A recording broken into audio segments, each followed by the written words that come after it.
Isang masayang pagbati na may ngiti sa aking mga labi. Naghahanap ba kayo ng makakatuwang sa pagre-review ng inyong anak? Meron yan sa DepEd. Ang ETULay online tutorial ay libre at handog ng ating kagawaran sa pangunguna ng OUA ICTS EdTech. Ito ay isang proyektong makatutulong sa mga mag-aaral, katuwang ang mga magulang o kasama sa kani-kanilang tahanan para masagutan at maunawaan ang mga modules. Hangad din ng programang ETULay ang matulungan ang ating mga guro sa kanilang mga blended learning classes. Ang ating ETULay ay mula kinder hanggang senior high school.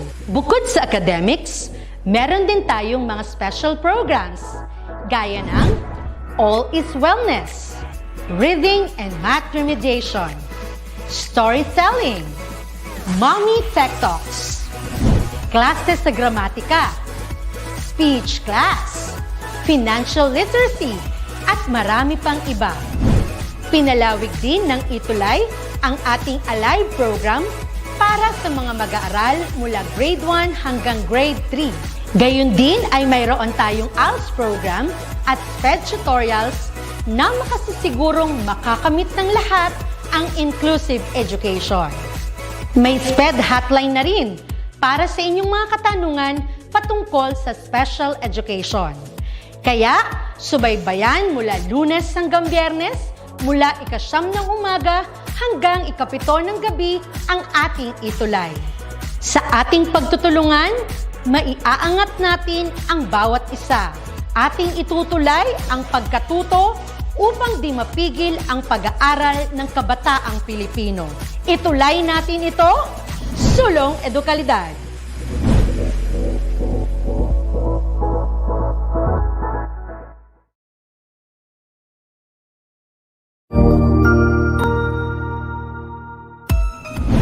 Mabuhay! Good day to all!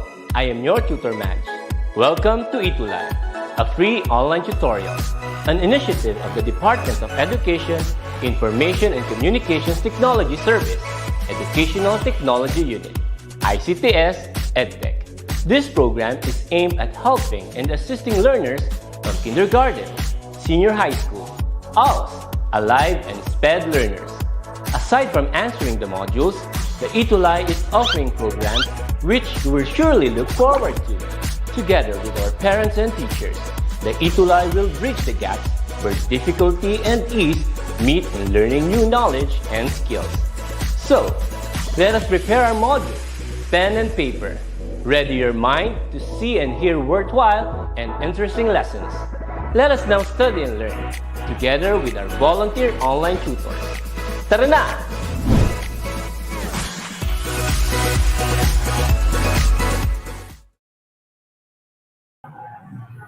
Ayan! Hello everyone! Good afternoon! Isang mapagpalayang hapon sa inyong lahat. I hope everything went good, everything went well. Of course, nakakain na ba ang lahat? Hello sa aking mga estudyante dyan na grade 7. Nandito tayo ngayon sa ating tutorial for the DepEd ETULay. Kasama ko naman ang aking partner, aking beshi. Hello, Tutor Jen. Hello, Tutor Jen. Kamusta ka na dyan? I hope you're okay and fine.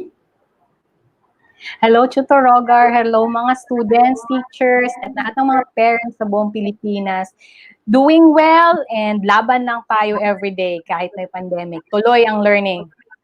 Yes, of course. Speaking of learning, this week is a fun-filled learning with the science tutors. Okay? So let's begin, Tutor Jen.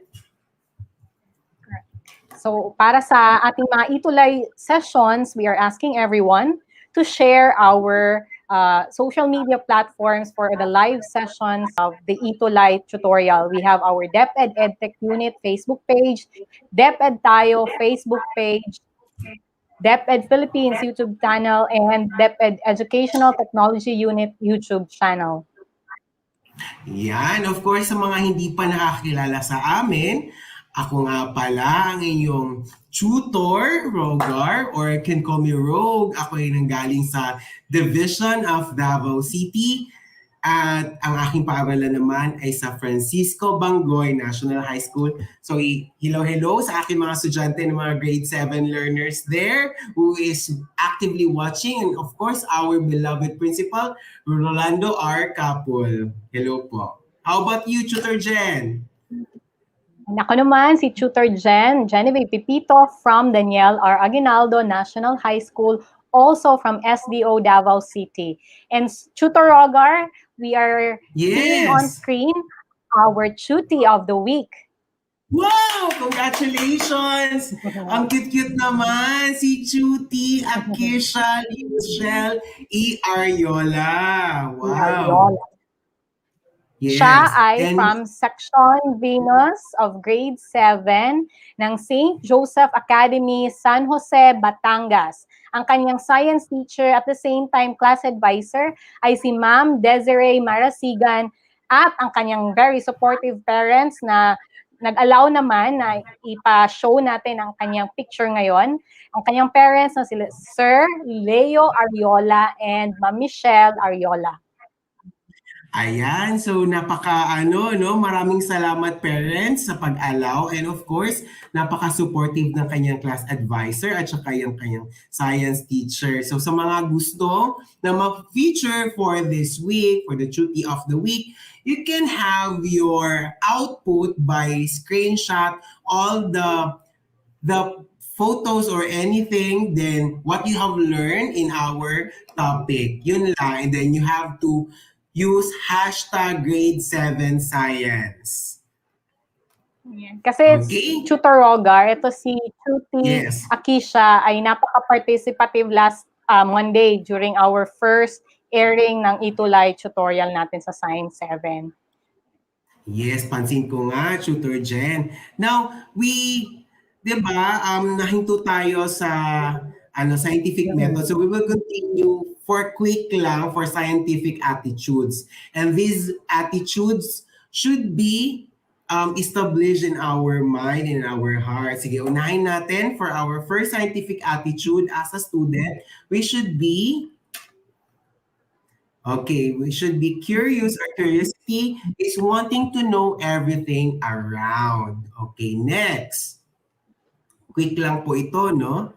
Pangalawa, Tutor Rogar, is careful judgment. Maging maingat tayo sa hindi tayo basta-basta ng husga.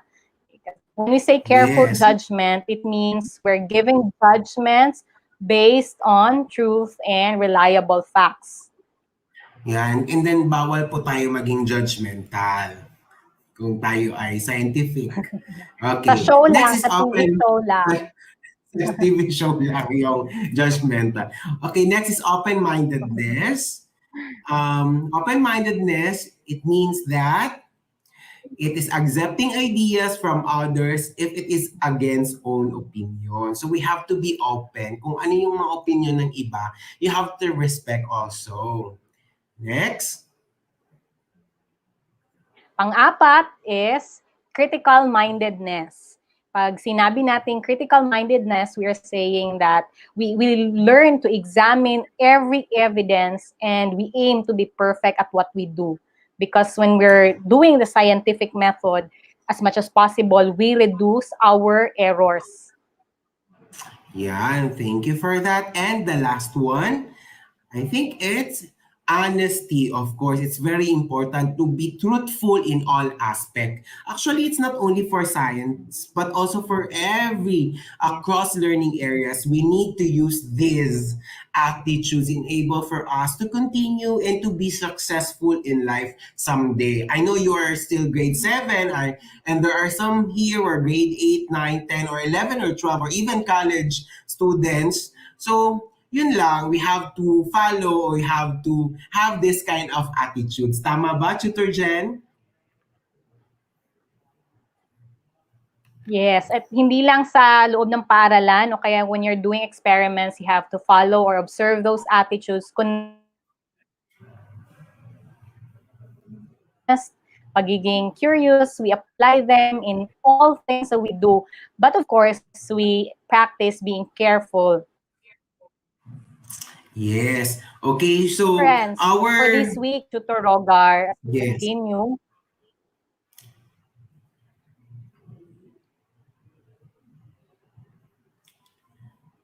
Okay, so for our reference for this tutorial session, we have two modules from Calabarzon 4A, SDO, and SDO Davao City. Ayan. So next.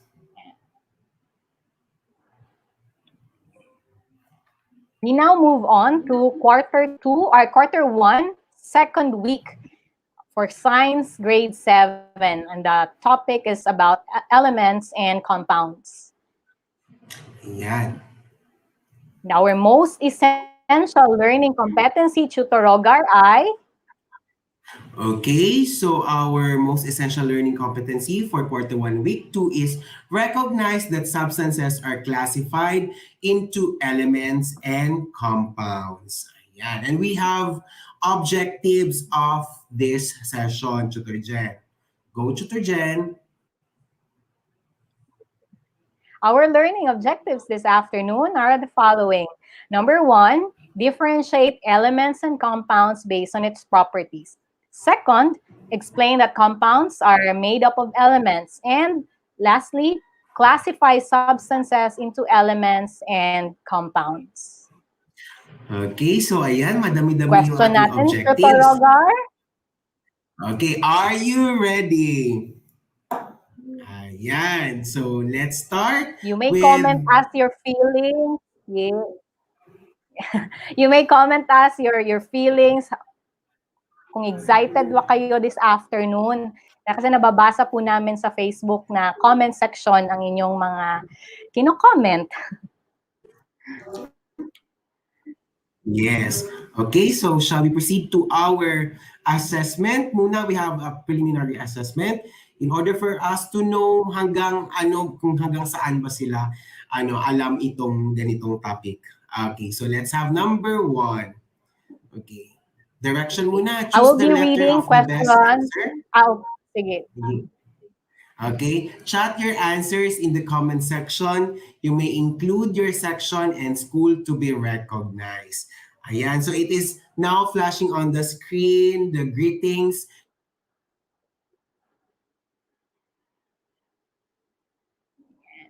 Yes, Tutor Rogar, I will be reading question 1 and question 2. And Tutor Rogar will read 3, 4, and 5.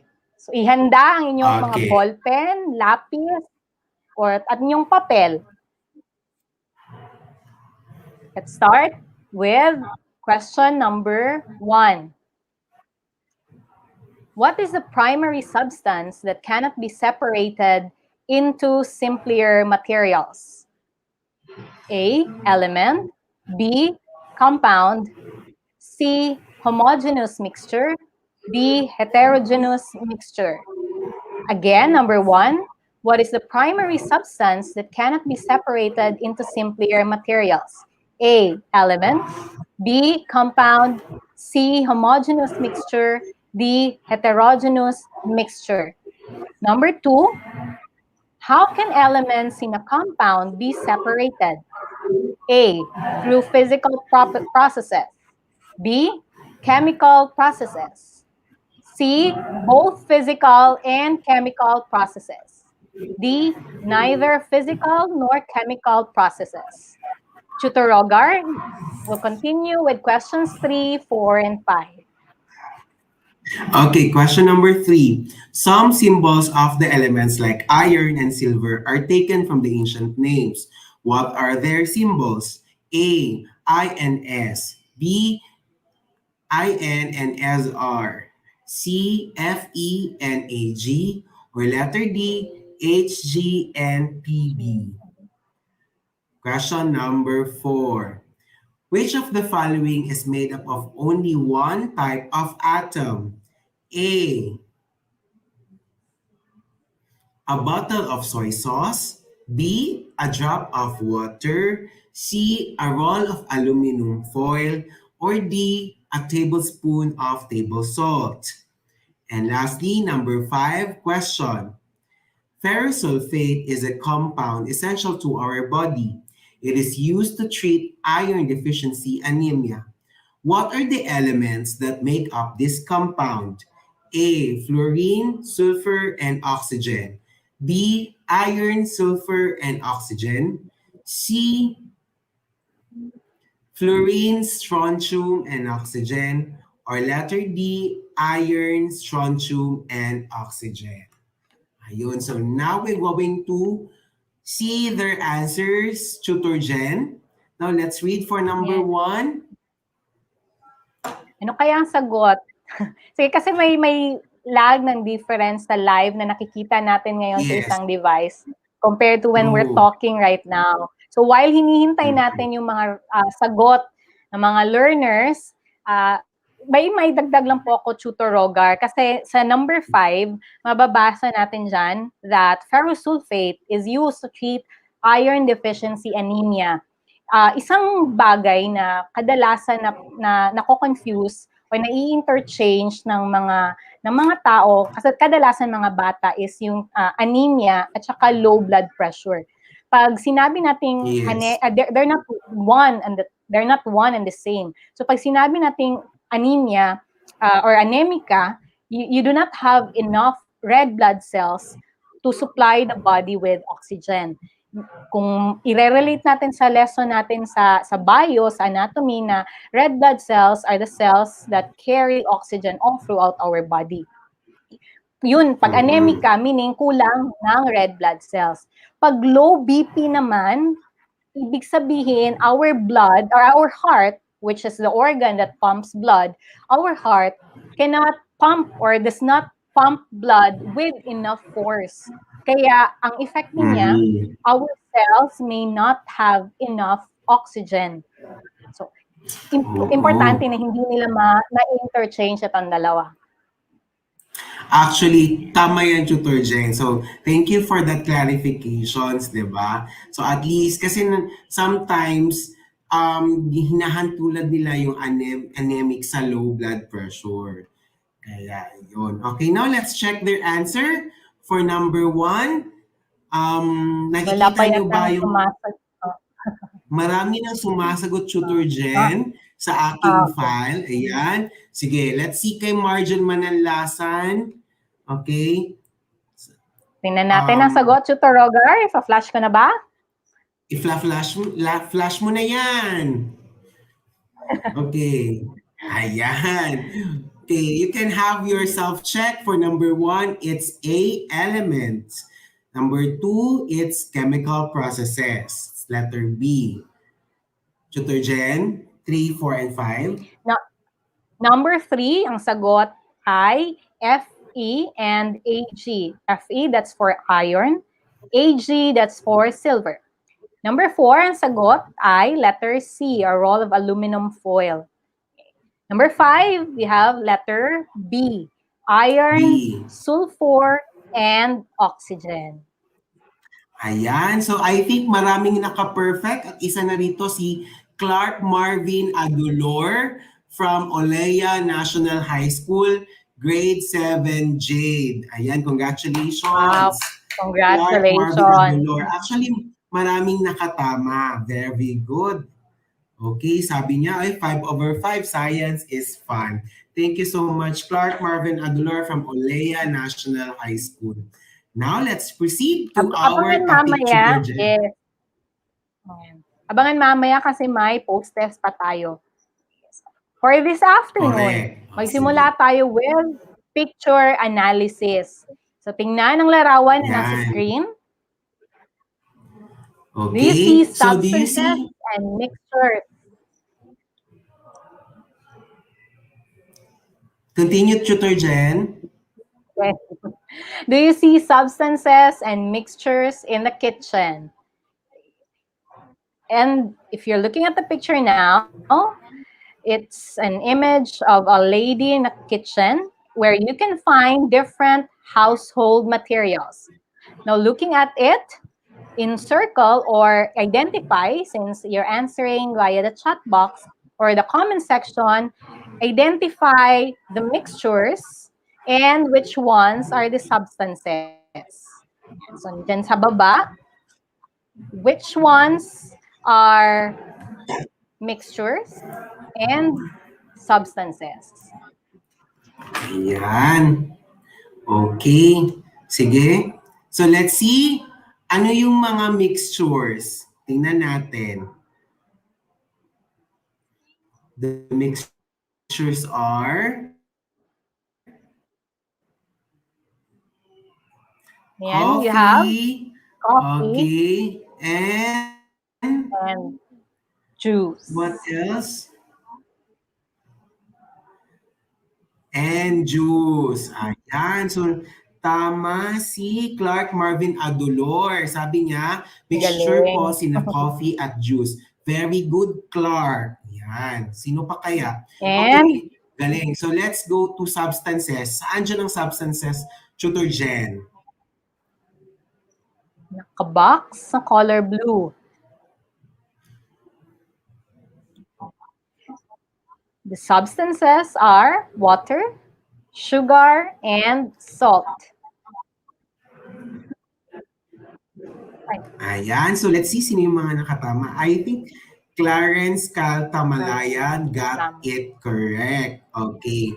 That the substances and the compounds are coffee, sugar, and juice. Congratulations! Ang galing-galing. Okay. So, let's proceed, Tutor Jen. Sige. Tutor Rogar, what do we mean when we say elements and compounds? Okay, so if we say elements, that is a kind of a simplest form of matter which cannot longer be divided, and it's called elements.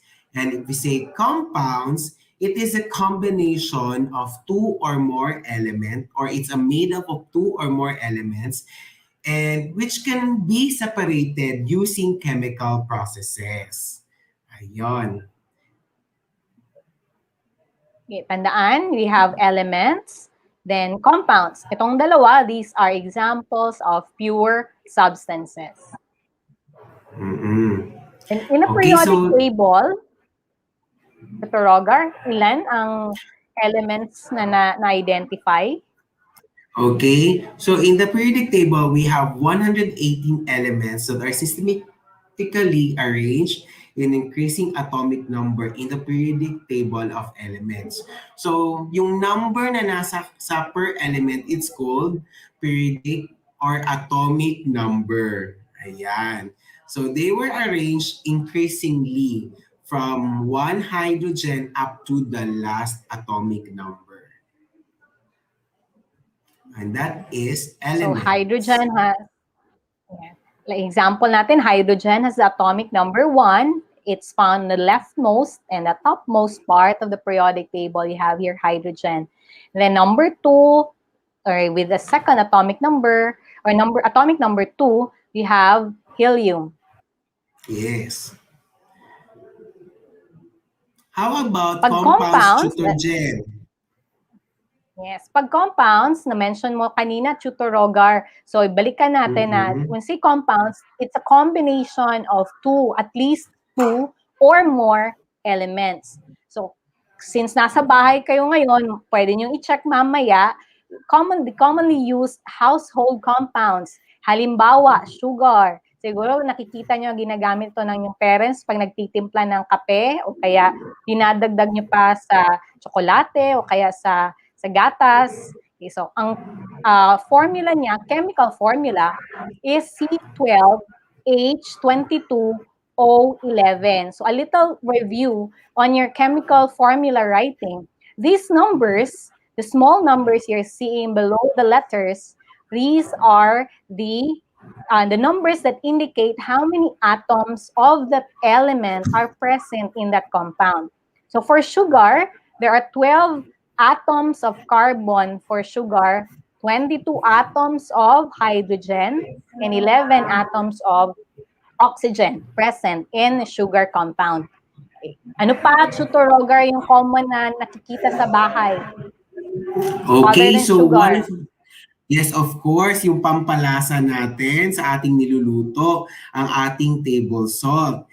Table salt, the chemical components or the element composed of sodium and chlorine, and it's called sodium chloride. Ayan. So, since hindi nyo nakikita yung number, so it's number 1 atom or only 1 atom of sodium and 1 atom of chlorine.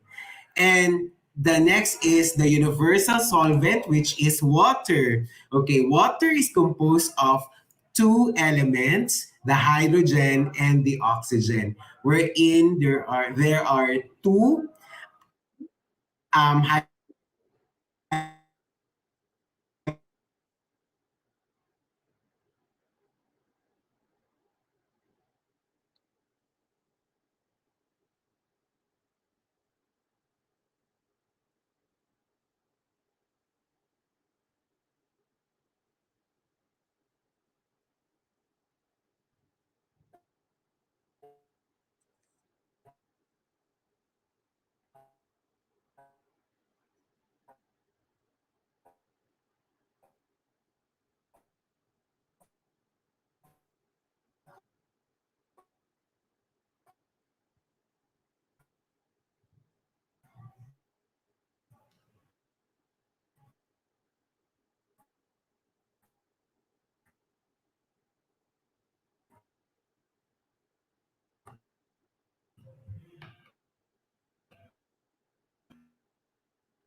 Hello po, Tutor Jen.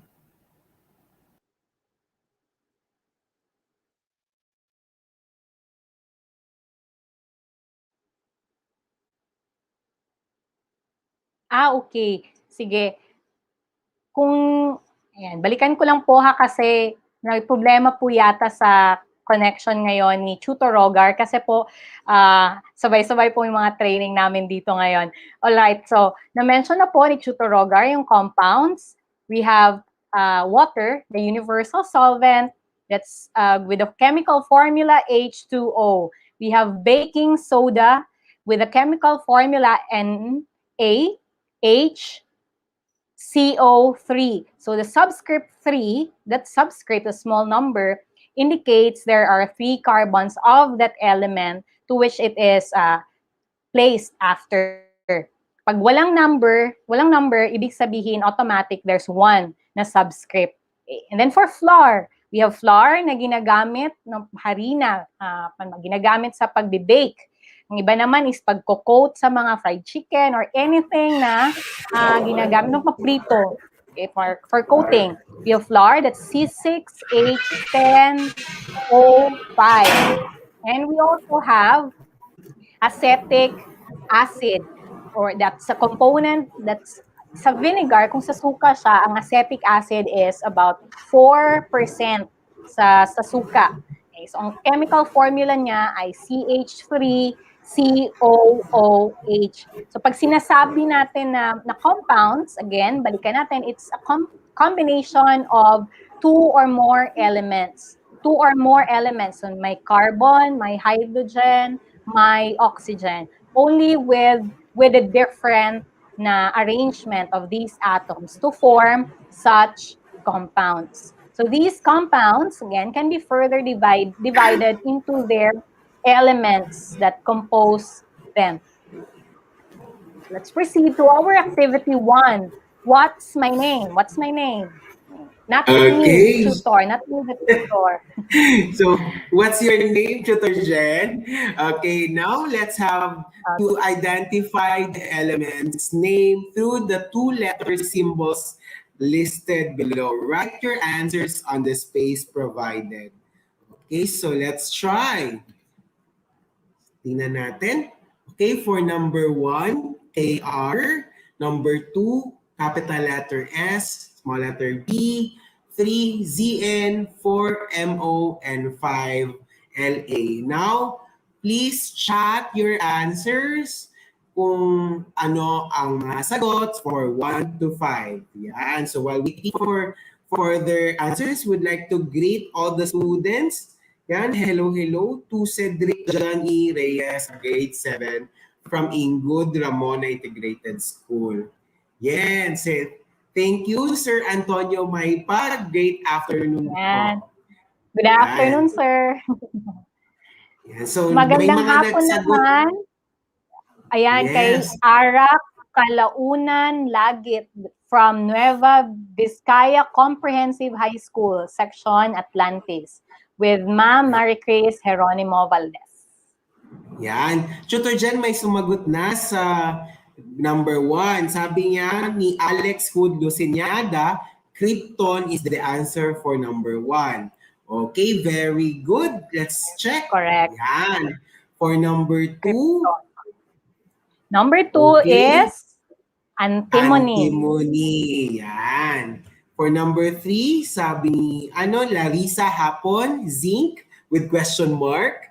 Okay, yes, correct. And for number 4, for number 4, sabi ni Clark, molybdenum. Okay, good. And for the last number, it's lanthanum. Okay, very good. Tutor Rogar, sagot actually dito ni Clark Marvin Adulor. Binigay pa niya yung Latin name ng antimony na SB. Kaya siya tinawag na SB. From Latin name, ang Latin name niyan is stibnite. Stibium. Yes, ang galing-galing naman ni Clark Marvin Adolor. Congratulations. Okay. Sige, next. Tutor Jen. Go, Tutor Jen. Yan, activity 2. What are they made of? So we'll show you common household compounds and identify what elements are found in these compounds. So you have sugar and table salt. So for sugar, we have the chemical formula C12H22O11. What elements are found in these compounds?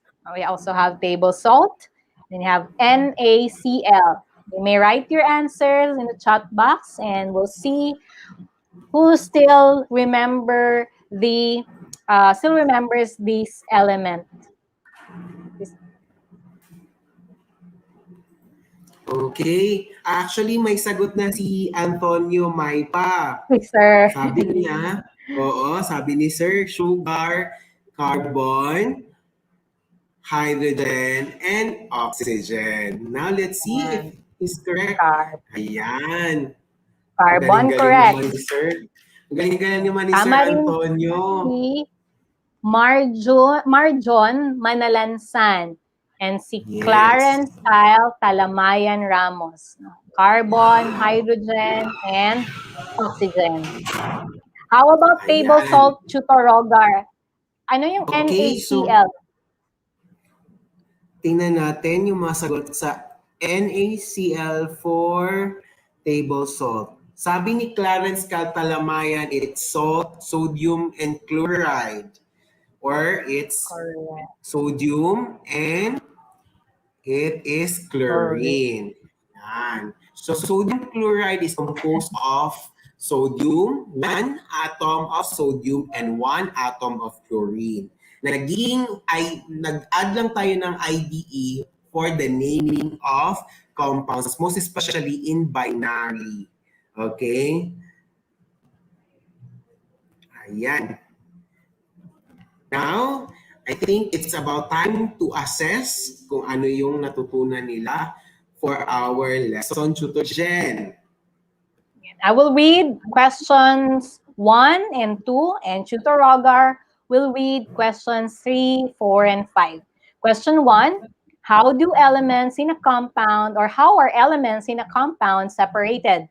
A, physical processes, B, chemical processes, C, both physical and chemical processes, or D, neither physical nor chemical processes. Number 1, again, how do we separate the elements in a compound? So, hindi pwede yung joke ngayon alam mo yung joke sa Facebook na pagkatuwaan mo i-separate yung components ng isang 3-in-1 na kape.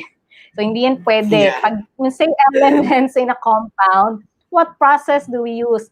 May sumagot na. We have Marjon Manalansan. Ang sabi niya is 1B. Let's see. Correct. Number 1, letter B. We use chemical processes. So, hindi siya basta-bastang nahihiwalay. Kailangan natin ng mga chemical processes. Number 2, what is the primary substance that cannot be separated into simpler materials? What is the primary substance that cannot be separated into simpler materials? A, element, B, compound, C, homogeneous mixture, or D, heterogeneous mixture. Ang sagot ni Karen A. Adelan ay, for number 2, ay letter A, which is correct. That's element. It cannot be separated into simpler materials anymore.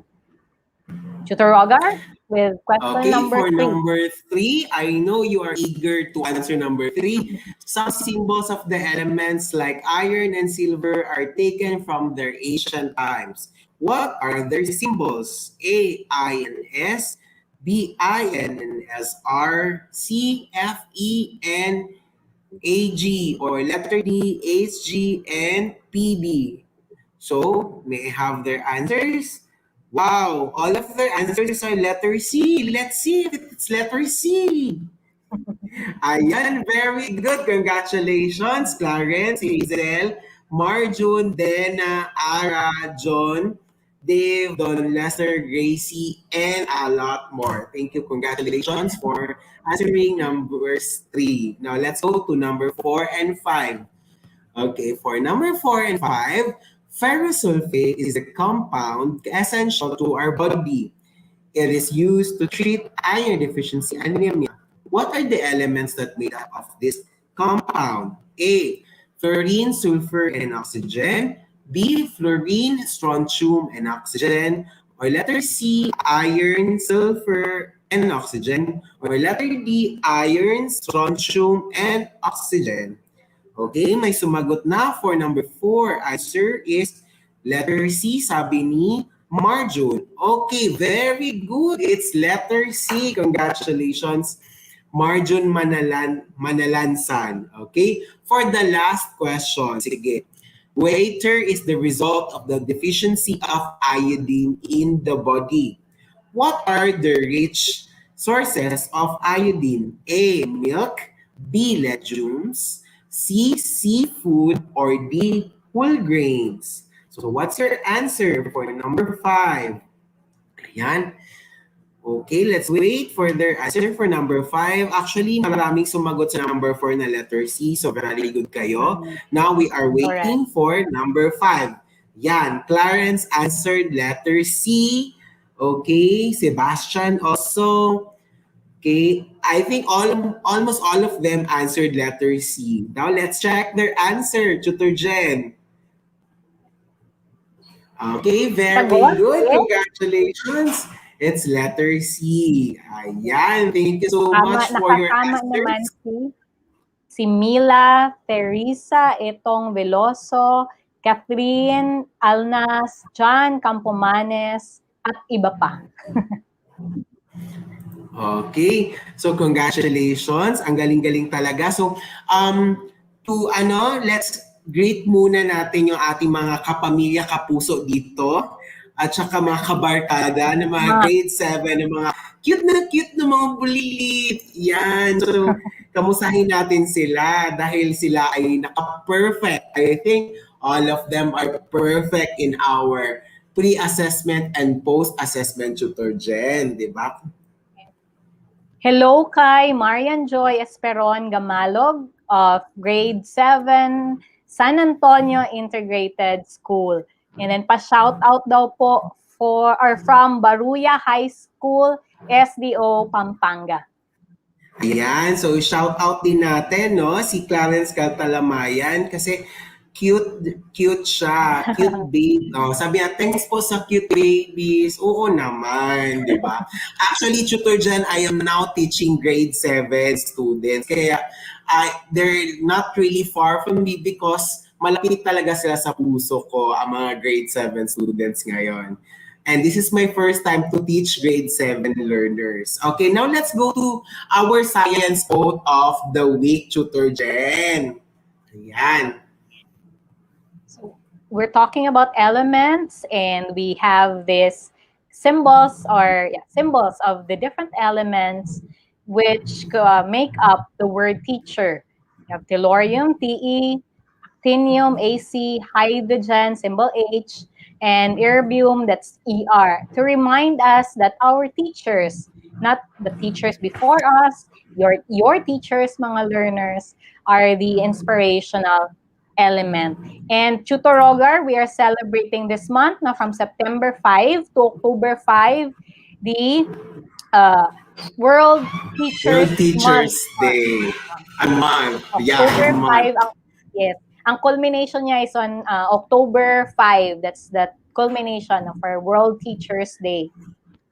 Yan. So mga bata, you can greet your teacher, you can create a very creative letter or even a publication material for them in order for them to be recognized and give love to them. Kasi po, yung mga teachers natin, hindi lang po mga estudyante yung nahihirapan, pati din ang mga teachers. However, kami na mga teachers ninyo ay handa kaming tumulong sa pagkatuto upang kayo ay matuto. Yan. And shout out po natin ang ating program head, Tutor Jen, si Sir Kevin Domingo who is watching right now. Ayan. Hello, Tutor Kevin. And At also, maraming salamat, Tutor Rogar, kay ating director sa ETULay Sciences yes, na of Junior course. High School na very patient sa atin ngayon, si Tutor Earl or si Sir Earl. Oo. Kasi ang hina talaga ng connection dito sa Davao right now and I really don't know why. Pero sige lang, laban lang po tayo kahit na ganito.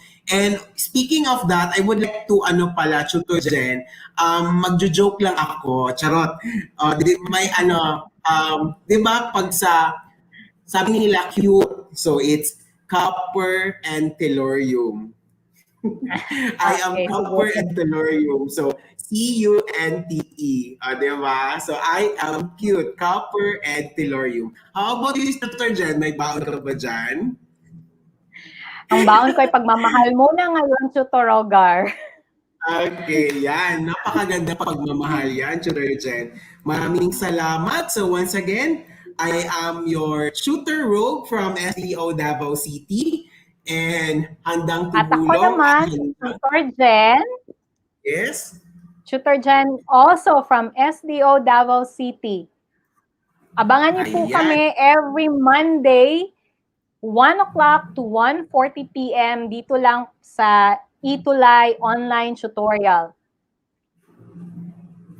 Ayan, so maraming salamat sa inyong lahat, sa mga estudyante na nanonood ngayon, hindi lamang grade 7, pati ang grade 8, grade 9, grade 10, grade 11, grade 12, together with their science teachers and advisors and also to their parents. Maraming salamat po. Wala po kami dito without your support, with your all-out support, and would like also to thank our SES. Hello po, Sir Giliana, who's watching also, and our SES po, si Ma'am Diduyo and Ma'am Jinky Ferman. Hello po sa inyong lahat. Ayan. And also, sino gusto mong pasasalamatan, Tutor Jen? Medyo mataas pang oras natin. Ang ating we have 1 minute na 1 minute. Okay, sige. We have our very active na science supervisor, Ma'am Faye Pasamonte for SDO Davao City. Ayan. And so, shout out din natin ating mga mahal na co-teachers, of course, from Francisco Bangoy National High School in Barangay Saksa, Davao City. Hello sa inyong lahat at saka sa aming principal. Ayun. Ay, may joke si Clark. Sabi niya, sarap mong sulfur, actinium, tantalum, nitrogen. Wow. O, diba? May ganon. And thank you also to our very very supportive school principal from the Daniel R. Aguinaldo National High School, si Dr. Leo Biasilo, with our assistant principal, Ana May E. Cobero. And all our endeavors in DepEd, ETULay will not be successful or will not be also great without these people who are supporting us. Yes, and of course, hindi pa huli ang aming Regional Science Supervisor, Dr. Maraliza Iberandoy, who's with me also here in NAYAP in Region 11 kasi nakatraining din tayo, di ba, Tutor Jen? Yes, hello po, Dr. Berandoy. And it's already time, Tutor Rogar. Yes, it's already time. Goodbye sa inyong lahat. See you next week on Monday, the same time, 1 o'clock to 1:40 in the afternoon. Thank you from the bottom of our hearts.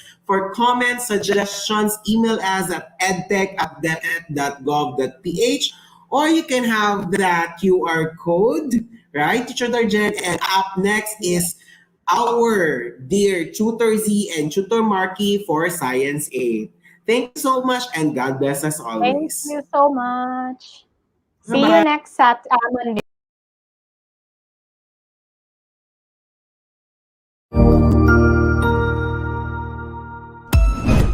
Ang husay naman! Natapos mo ang iyong tutorial session kasama ang iyong mahusay na ETULay tutor. May bago ka bang natutuhan? I-share na yan gamit ang hashtag #ETULayLevelUp. Huwag aalis ha, dahil may susunod pang programa na pwede mo ring panoorin at salihan. Dahil naghihintay na ang iyong mga tutors. Happy learning dito sa ETULay!